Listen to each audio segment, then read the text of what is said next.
तो राधे श्याम सारे भैयन को तो भैयन चलो आनंद आ गया है। हिंडोला सनगारी देखो हमारा हिंडोला है भाई, ये सब सब्जी फल का हिंडोला। आनंद आ गया है देखो हम मुख्य जी फल का हिंडोला, गैस फल का हिंडोला है। तो आज बहुत आनंद आने वाला है। बालकृष्ण जी अगली डेढ़ी घूमे जी। ओ देखो पापा जी आइए प्रसाद ओ दाड़म दाड़म आ गए चयन भोगते हैं। आनंद आ गयो हाथ भी खासा करने हो चाहिए, हाथ भी खासा करने चाहिए। आनंद आ गया भाई।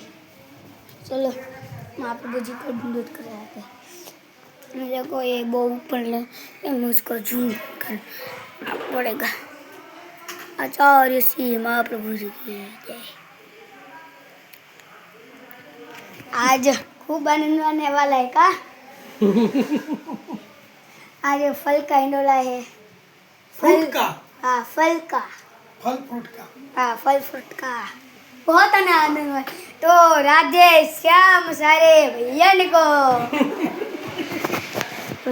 थोड़ा जल भी पा लेते हैं।